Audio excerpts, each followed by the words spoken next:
नमस्कार, मैं हूं राजेंद्र धमेजा। आप देख रहे हैं मेरा चैनल सौभाग्य दीप। ज्योतिष और उपाय, यह श्रृंखला अभी चल रही है हमारी और आज इसमें प्रस्तुत है 44वीं कड़ी। दो जन्मपत्रियां आपके सामने हैं। इसका मतलब है कि हम बता रहे हैं जन्मपत्री मिलान कैसे करें। जो पहली जन्मपत्री पुरुष की है, दूसरी एक महिला की है। जन्मपत्री मिलान वैसे तो सामान्यतया जो करते हैं गुण मिलान देख लेते हैं और मांगलिक मिलान देख लेते हैं और काम चल जाता है, परंतु जो उससे ऊपर भी बहुत कुछ चीज़ें होती हैं। गुण मिलान और जन्मपत्री मिलान तो कई बार ऐसा होता है कि जब नाम से जो एक नक्षत्र से गुण नहीं मिल रहे हैं तो नाम बदलकर दूसरे नक्षत्र से मिलान कर सकते हैं, परंतु उससे जन्मपत्री नहीं बदलती। जो रिजल्ट मिलना है जन्मपत्री में, जो ग्रह स्थिति है उसके आधार पर, वह तो वही रहेगा जो जन्मपत्री में है। उसका कोई उपाय करते हैं, उसको समझते हैं, तभी उससे बाहर निकला जा सकता है, नहीं तो जो परिणाम होगा वह मिलेगा। देखते हैं आज कि जन्मपत्री में क्या क्या हमें देखना है, क्या जरूरी है। तो सबसे पहले हम देखते हैं 23/10/1995 की जन्मपत्री है। एक लड़के की जन्मपत्री है, कन्या लगन, चंद्रमा और बुध लगन में, दूसरे स्थान में सूर्य, शुक्र और राहु तुला राशि में, तीसरे स्थान में गुरु और मंगल वृश्चिक में, चौथे और पांचवें स्थान में कोई ग्रह नहीं, छठे स्थान में शनि सवग्रही कुंभ में, सातवें में कोई ग्रह नहीं, आठवें में केतु जो मेष में, और 9वें, 10वें, 11वें, 12वें स्थान में कोई ग्रह नहीं है। और ग्रह स्पष्ट भी देख लेते हैं। लगन है 28, सूर्य 5, चंद्रमा 20, मंगल 7, बुध 17, गुरु 20, शुक्र 22, शनि 24 और राहु 2। इसका मतलब है कि कोई भी ग्रह 0 डिग्री, 1 डिग्री या 29 डिग्री, 28 डिग्री, 30 डिग्री ऐसा नहीं है। इसलिए हमें वहाँ कोई बहुत विशेष सावधानी नहीं बरतनी है, ग्रहों की स्थिति ही देखनी है। अब देख लेते हैं लड़की की जन्मपत्री। 30/4/1993 है जन्म तिथि। कन्या लगन है, सेम लगन है, उसमें भी कन्या लगन, इसमें भी कन्या लगन, और गुरु है लगन में और दूसरे स्थान में कोई ग्रह नहीं, तीसरे में राहु है वृश्चिक में, चौथे पांचवें में कोई ग्रह नहीं, छठे में शनि है जो कुंभ में, सातवें में बुध और शुक्र है और मीन में, आठवें में सूर्य है जो मेष में, 9वें में केतु है वृष में, 10वें में कोई ग्रह नहीं, 11वें में मंगल और चंद्रमा, कर्क में 12वें स्थान में कोई ग्रह नहीं। इनके भी ग्रह स्पष्ट देख लेते हैं। लगन 25 डिग्री, सूर्य 16, चंद्रमा 28, मंगल 7, बुध 29, 52, लगभग 30 डिग्री की स्थिति है। गुरु 12, शुक्र 11, शनि 5 और राहु 20। इस जन्मपत्री में इस ग्रह स्पष्ट में देखने पर हमें मालूम हुआ कि बुध ग्रह 29 डिग्री 52 सेकंड पर पहुंचा हुआ है, 52 मिनट पर पहुंचा हुआ है। तो यह जो एक खराब योग है, देखते हैं आगे बताते हैं कि किस काम के लिए है। अब कन्या की जो राशि है कर्क है और नक्षत्र अश्लेषा है। अश्लेषा का चौथा चरण, अश्लेषा का चौथा चरण जो हम जानते हैं पितृहानि के लिए होता है, यानी कि पिता के लिए कष्टकारक। जब ऐसी कन्या पैदा हुई तो उसके पिता का स्वास्थ्य खराब होगा, आर्थिक स्थिति खराब होगी, हर तरीके से पिता कष्ट में रहेगा। इसके लिए उसे जो गंडमूल नक्षत्र की शांति आवश्यक है, इसीलिए गंडमूल नक्षत्र की शांति आवश्यक की जाती है कि जो किसी के लिए भी, परिवार में किसी के लिए भी परिस्थितियां खराब नहीं हों। और जब ऐसी लड़की का विवाह होता है तो उसके बाद में ससुर के लिए, अगर ससुर जीवित है तो ससुर के लिए वही स्थिति खराब होती है। तो यह चीज़ हमें समझनी पड़ेगी और बतानी पड़ेगी, तभी उसका उपाय होगा। और गंडमूल नक्षत्र है, हर 12 साल बाद उपाय करने की जरूरत होती है। ऐसा नहीं है कि एक बार शुरू में उपाय कर दिया और बात हो गई खत्म। बात खत्म नहीं होती, 12 साल तक प्रभाव रहता है। हर 12 साल के बाद में फिर से उपाय करना पड़ेगा, तभी जाकर परिस्थितियां ठीक होंगी। और लड़के का देखते हैं। कन्या है राशि, चंद्रमा कन्या में है और नक्षत्र है हस्त नक्षत्र का चौथा चरण। तो कोई गणमूल नक्षत्र नहीं है, कोई खराबी नहीं है, केवल लड़की का गणमूल नक्षत्र है। गुण मिलान है 20.5, 36 में से 20.5 गुण मिलान अच्छा है। 18 गुण भी मिलते हों तो तब भी लाभदायक स्थिति होती है, कोई इसमें चिंता की बात नहीं है। तो 20.5 गुण मिलान सही है, इसमें नाड़ी दोष नहीं है। और गण मैत्री में 5 में से जो 6 में से 1 नंबर है, और ग्रह मैत्री में 5 में से 1 नंबर है, क्योंकि ग्रह जो यहाँ पर ग्रह मैत्री के लिए जो बुध ग्रह है, और दूसरी जन्म कुंडली में जो चंद्रमा है जो कर्क राशि में, तो चंद्र ग्रह है, तो इनमें आपस में नंबर नहीं आते। तो अब देखते हैं बाकी की जन्म पत्री, लेकिन उससे पहले मांगलिक मिलान भी देख लेते हैं। जन्म कुंडली में लड़के की जन्म कुंडली में मंगल है 3रे स्थान में, मांगलिक दोष नहीं। और लड़की की जन्म पत्री में चंद्रमा 11वें स्थान में, मांगलिक दोष नहीं। और अगर हमें अब सीधा सीधा यही देखना हो कि गुण मिलान कितने हैं और मांगलिक दोष है या नहीं, तो गुण मिलान 20.5 है और मांगलिक दोष नहीं है, तो इसका सीधा सा जो एक लाइन में उत्तर यह है कि ओके है, शादी कर दो। परंतु हमने जन्मपत्री का विश्लेषण नहीं किया, तो जब हम जन्मपत्री का विश्लेषण करेंगे तो हमें पता लगेगा कि इनका भविष्य क्या है, विवाह चलेगा या नहीं चलेगा, और कोई परेशानी आएगी या नहीं परेशानी आएगी, स्मूथ चलेगा या आपस में क्लेश करते रहेंगे। आजकल हम देखते हैं जो काफ़ी संख्या तक विवाह टूट जाते हैं, चाहे वह प्रेम विवाह है, चाहे वह अरेंज्ड मैरिज है, हर जगह परेशानी ही परेशानी आती है। इसलिए कुंडली मिलान आवश्यक है। कुंडली मिलान कर लिया, शांति हो गई, विवाह चलने के योग हैं तो विवाह करें, और विवाह चलने के योग नहीं है तो अनावश्यक परेशानी से बचें, अनावश्यक खर्चे से बचें, अनावश्यक तलाक से बचें, अनावश्यक बदनामी से बचें, हर तरीके से अपना बचाव करें। और इसीलिए ध्यान से देखने की जरूरत है, कुंडली का विश्लेषण करें एक स्वतंत्र रूप से कि इस कुंडली में क्या स्वास्थ्य ठीक है, क्या मानसिक स्थिति ठीक है, काम की स्थिति ठीक है, आर्थिक स्थिति ठीक है, और दोस्ती दाम्पत्य जीवन या जो पार्टनरशिप वगैरह चलने के योग हैं या नहीं है, ये सारी बात का विश्लेषण हमें अलग से करना पड़ेगा। तभी हम किसी अंतिम निर्णय पर पहुंच सकते हैं कि ये दो व्यक्ति आपस में विवाह करें या ना करें। ओके, सबसे पहले देखते हैं लड़के की कुंडली क्या कहती है। कन्या लगन में बुध स्वग्रही, लाभदायक है, कोई परेशानी वाली बात नहीं है। 17 डिग्री का बुध है, बिल्कुल बुद्धिमान व्यक्ति है, कोई कमी वाली बात नहीं है, बुद्धि में कमी नहीं है। और कन्या लगन है और दोनों तरफ कोई पाप ग्रह नहीं है, किसी तरीके की भी और कोई स्थिति खराब नहीं है, इसके ऊपर किसी पाप ग्रह का प्रभाव भी नहीं है, इसलिए मानसिक स्थिति भी ठीक है और बुद्धि की स्थिति भी ठीक है। हाँ, चंद्रमा के नज़दीक में सूर्य है, जो चंद्रमा सूर्य की ओर बढ़ रहा है, तुला में सूर्य है, तो सूर्य की डिग्री है 5 और चंद्रमा की 20, यानी कि ये अमावस की ओर जा रहा है। और उससे पहले 20 के आगे 10 और 5 15 डिग्री का अंतर है, यानी कि अमावस्या से ठीक 30 घंटे 32 घंटे पहले का जन्म है, 30-31 घंटे पहले का। तो जो चंद्रमा को पक्ष बल नहीं है, कमजोरी है, परंतु उससे कोई बहुत अंतर नहीं पड़ेगा क्योंकि बाकी परिस्थितियां ठीक हैं। तो दूसरे स्थान में शुक्र और सूर्य है, तो ये तो जो हो गया मानसिक स्थिति।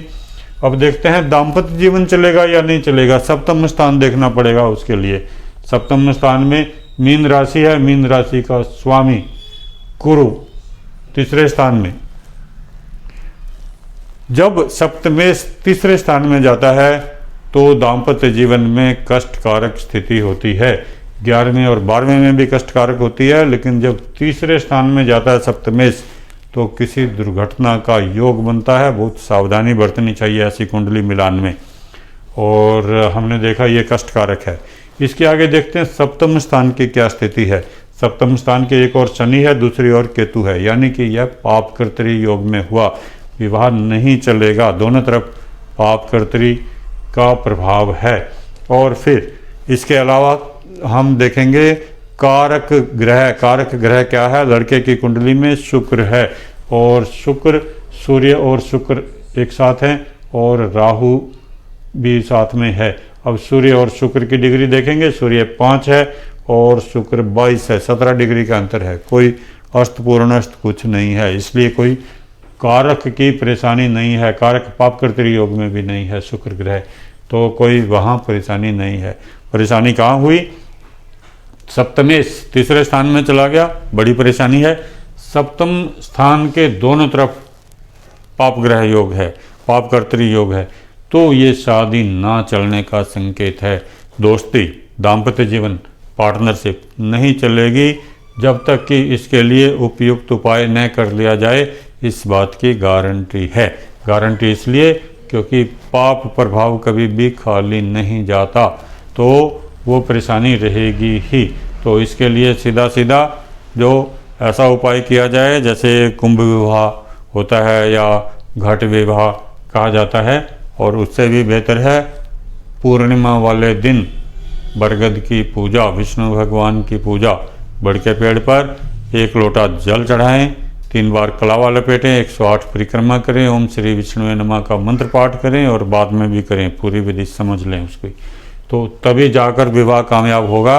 अन्यथा जिस लड़की से भी शादी करेगा परेशानी आएगी ही आएगी, ना दोस्ती चलेगी, ना दाम्पत्य जीवन चलेगा, ना कहीं भी पार्टनरशिप चलेगी। तो यह स्थिति देख लिया हमने। अब देखते हैं इसी तरीके से स्वतंत्र रूप से लड़की की जन्म पत्री क्या कहती है। कन्या लगन है, उसमें भी गुरु लगन में है। गुरु लगन का मतलब है कि जो बहुत शुभ आशीर्वाद रहा है, ऐसी बच्ची को प्रारंभ से ही माता पिता ने बड़े प्यारपूर्वक पालन पोषण किया है इसका। और आगे परिस्थितियां देखते हैं। विवाह के लिए हमने देखना है तो सप्तम, सप्तमेश और सप्तम का कारक ग्रह, सामान्य कारक शुक्र होता है, परंतु यहाँ पर जो लड़की है तो उसके लिए गुरु ग्रह की भी स्थिति देखी जाएगी। गुरु ग्रह लगन में है, कोई ऐसा परेशानी वाली बात नहीं है। तो हमें हमारे पास में रह गया सप्तम स्थान, जो सप्तम स्थान में है मीन राशि, बुध और शुक्र, एक ग्रह उच्च में एक ग्रह नीच में, वो भी मान लिया हमने। लेकिन एक तरफ सूर्य है, दूसरी तरफ शनि है, पाप कर्तरी योग, और शुक्र भी वही है जो सामान्य कारक विवाह का होता है। शुक्र वह भी पाप कर्तरी योग में, सप्तम स्थान भी पाप कर्तरी योग में, विवाह नहीं चलेगा, तकलीफ है, बराबर तकलीफ रहेगी। कोई ये जो जितनी मर्जी कोशिश कर लें, अगर कोई उपाय नहीं किया तो परेशानी रहेगी ही रहेगी, कोई उसको बचाव करने वाला नहीं है। इसलिए इस जन्म कुंडली में भी जो दाम्पत्य जीवन चलाना है तो उपाय आवश्यक है। वही पहला उपाय बरगद की परिक्रमा का उपाय करें, और दूसरा हम स्वास्थ्य के लिए भी देखेंगे कि परेशानी है या नहीं। तो और परेशानी नहीं हो तो नर भैरवी लॉकेट धारण करें ताकि आकर्षण बढ़े, जिससे भी विवाह हो उसके प्रति आकर्षित रहे। और शनि और सूर्य, जो इस जन्मपत्री में शनि का दान और सूर्य का दान या मंत्र पाठ वह करना भी लाभदायक रहेगा। और सूर्य ग्रह का ओम घृणी सूर्याय नमः, शनि ग्रह के लिए ओम प्राम प्रीम प्रम स शनिश्चराय नमः हर रोज मंत्र पाठ करें, ताकि जो इनका प्रभाव शांतिपूर्ण रहे और जो दाम्पत्य जीवन में परेशानी नहीं हो। और अब देख लेते हैं और कोई इसमें परेशानी, स्वास्थ्य संबंधी परेशानी है या नहीं। चंद्रमा हमने देखा अश्लेषा नक्षत्र में है। अश्लेषा नक्षत्र पिता के लिए कष्टकारक है, तो उसका उपाय बता दिया हमने। गंडमूल नक्षत्र का उपाय करना पड़ेगा हर 12 साल के बाद में एक बार, तो आसान उपाय है, कोई टेढ़ा काम नहीं है, उसको समझ लेना है। हमने गंडमूल नक्षत्र के बारे में पूरा विवरण, सभी नक्षत्रों के बारे में पूरा विवरण पहले ही डाल रखा है। और जो कैसे उपाय करना है, किस दिन करना है, जिस दिन गोचर में अश्लेषा नक्षत्र चल रहा हो उस दिन उपाय करना है। विष्णु भगवान की पूजा है, वह भी कोई ऐसा बहुत लंबा चौड़ा उपाय नहीं है, लेकिन पूरी शांति मिल जाती है उससे। अब देखते हैं आगे, जो इसका हम देख रहे थे शुक्र और ये जो विष्णु भगवान की पूजा हो गई। उसके बाद में जो स्वास्थ्य का, चंद्रमा पर शनि की दृष्टि है या नहीं? नहीं, दृष्टि नहीं है। चंद्रमा पर राहु केतु का प्रभाव है या नहीं? राहु का प्रभाव है, राहु की दृष्टि है। तो मानसिक अशांति, अस्थिरता, निराशा ये मिलेगी। और चंद्रमा के दोनों तरफ कोई ग्रह नहीं है। चंद्रमा के साथ में मंगल है, वह भी नीच राशि में। नीच राशि का मंगल मिसअंडरस्टैंडिंग देता है, खराबी देता है। तो मंगल वैसे भी रक्त का कारक है और नीच राशि में है तो खून में खराबी देगा। वैसे ही जब चंद्रमा राहु पर प्रभाव डालता है, राहु चंद्रमा पर अपना प्रभाव डालता है तो वह भी रक्त विकार देता है। तो परेशानी, गायनी की परेशानी, सर दर्द, पेट दर्द, कमर दर्द, निराशा और नींद की कमी, वो सारी की सारी परेशानी होती है। नींद की कमी, शनि जो है छठे स्थान में है तो उससे भी नींद की कमी आती है। तो परेशानी वाली बात है। और इसके अलावा इस जन्मपत्री में केतु और मंगल दशम स्थान के दोनों ओर है। पापकर्तृ योग है। दशम स्थान व्यवसाय का स्थान होता है, जहाँ से हम धन अर्जन करते हैं। तो व्यवसाय में भी अस्थिरता है, स्टेबिलिटी नहीं रहेगी। भले अपना व्यवसाय करे, भले नौकरी करे, बार बार बदलाव करना पड़ेगा। तो वह स्थिति भी बहुत महत्वपूर्ण है। उसके लिए भी हमें उपाय, गणेश जी की पूजा केतु ग्रह के लिए, और मंगल की शांति का उपाय, मंगल का दान। हनुमान जी को कम से कम 5 मंगलवार गुड़ चढ़ाएं, 1.25 किलो गुड़ हनुमान जी की मूर्ति पर। इसकी भी विधि कई बार मैं बता चुका हूँ, तो सावधानी पूर्वक उसको करें। अब एक स्थिति और है इस जन्मपत्री में, बुध ग्रह 29-52, बुध ग्रह बुद्धि का ग्रह है। तो जब ये इस डिग्री पर होता है तो ऐसे व्यक्ति को एलर्जी होती है। एलर्जी का मतलब जो त्वचा में निशान पड़ जाते हैं, जरा सा अभी धूप में जाएगी परेशानी हो जाएगी। गले की खराबी, खांसी, जुकाम, धुएं से, धूल मिट्टी से सारी एलर्जी रहेगी। जरा सा भी कहीं धूल मिट्टी में जो सामने गई बिना मास्क के तो परेशानी ही परेशानी हो जाएगी। और बुद्धि का भ्रम हो जाता है, स्मरण शक्ति में विकार हो जाता है, स्मरण शक्ति कमज़ोर हो जाती है। ये सारी परेशानियां हैं। और ऐसे व्यक्ति को जल्दबाजी रहती है, हर चीज़ सिर्फ मेरी ही ठीक है, जो मैंने कहा वही सत्य है, यह नियम हो जाता है। इस डिग्री पर अंतिम चरण में जब बुध ग्रह होता है तो वह दूसरे की अच्छी बातों को स्वीकार करने की बजाय अपनी जो चाहे अच्छी है या खराब है उसी बात को ऊपर रखता है ऐसा इंसान। तो यह माइनस पॉइंट है, इसको भी ठीक करना पड़ेगा, बचाव करना पड़ेगा। और बचाव के लिए आसान है, सर को कैप से ढकें, चुन्नी से नहीं। जब भी बाहर निकलें, गर्मी हो या सर्दी, सिर पर टोपी पहने, निश्चित लाभ मिलेगा। और भी उपाय इसके लिए, बुध तेजस्वी लॉकेट आता है, वह लॉकेट पहने, निश्चित तौर पर बुद्धि का भ्रम भी मिटेगा। बुध ग्रह धन का ग्रह है, व्यापार का ग्रह है, बुद्धि का ग्रह है, और जो इम्यूनिटी देता है, जो शरीर में रोग प्रतिरोधक क्षमता देता है, तो रोग प्रतिरोधक क्षमता भी ऐसे इंसान में कम होती है। वह सब ठीक करना पड़ेगा, तभी दाम्पत्य जीवन चलेगा। शादी जिसके साथ में मर्जी चले, अगर बिना उपाय किए शादी की तो नहीं चलेगी, गारंटी है। और जो चंद्रमा का भी उपाय करना पड़ेगा, अश्लेषा नक्षत्र का, और यहाँ पर सप्तम स्थान के दोनों ओर पाप ग्रह हैं, इनका भी उपाय करना पड़ेगा, जैसा कि समझा दिया गया है। तो और किसी जानकारी की आवश्यकता हो तो आप कमेंट्स में नोट करें, और नहीं तो सब्सक्राइब करें चैनल को, और जो भी कर सकते हैं कमेंट्स करें, शेयर करें। और आज के लिए इतना ही। बहुत बहुत धन्यवाद अंत तक देखने के लिए।